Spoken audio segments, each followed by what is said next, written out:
In 1854, a mechanic cut his elevator cable on purpose, in front of a screaming crowd. Everyone expected him to drop. Instead, he proved that cities could finally grow upward. Before elevators, height meant hardship, not luxury.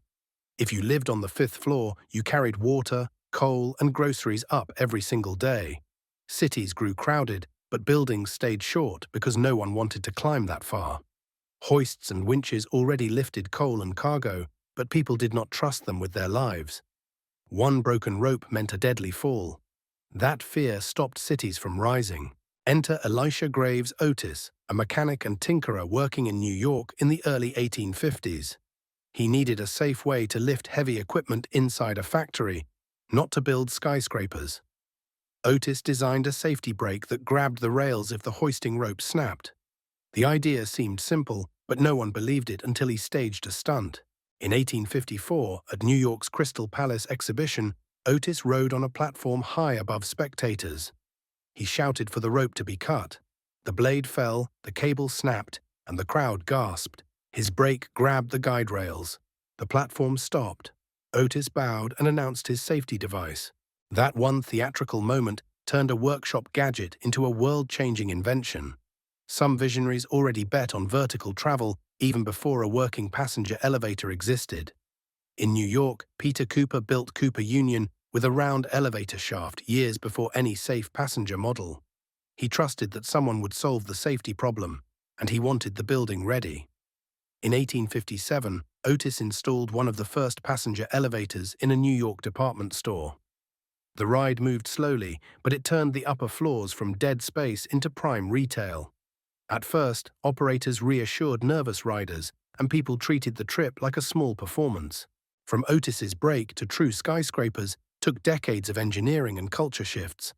Builders improved shafts, guide rails, and cabs, and they added more safety layers. Early systems used steam and later electric motors to pull a car and a counterweight on cables. The counterweight balanced the cab and saved energy while improving control. Engineers added speed governors and emergency clamps to stop runaway cars. Door interlocks made sure no floor door could open unless the cab waited behind it.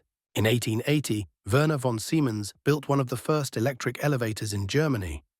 Electric power made elevators faster, cleaner, and easier to control than steam or hydraulics alone. Electric elevators paired with steel frame construction kick-started the high-rise revolution. Engineer Frank Sprague helped tame this new power. He developed automatic operation, floor selection, and acceleration control so elevators could run smoother and safer.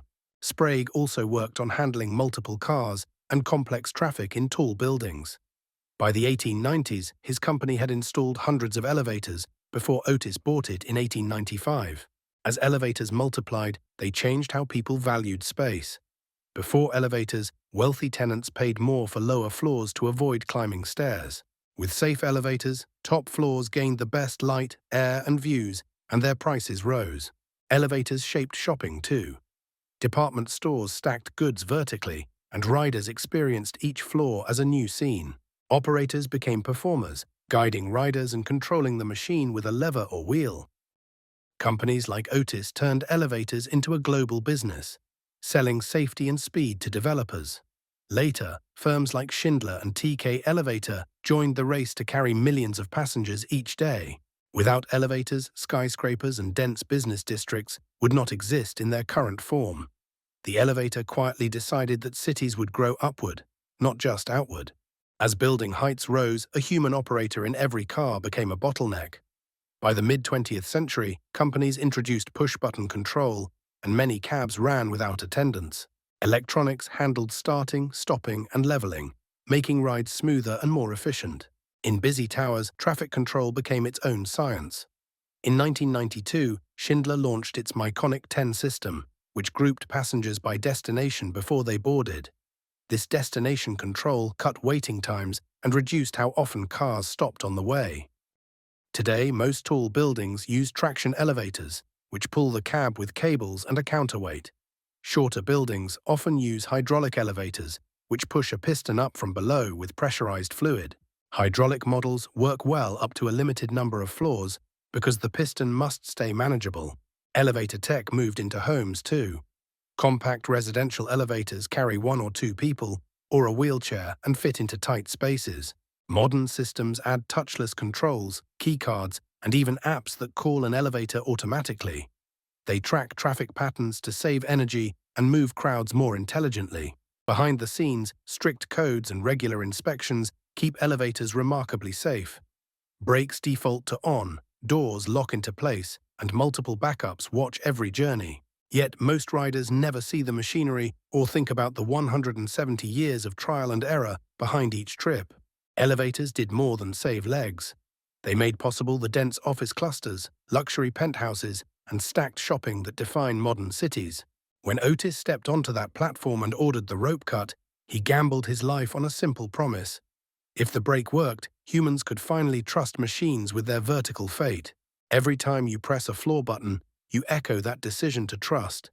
You ride inside the quiet machine that built the sky.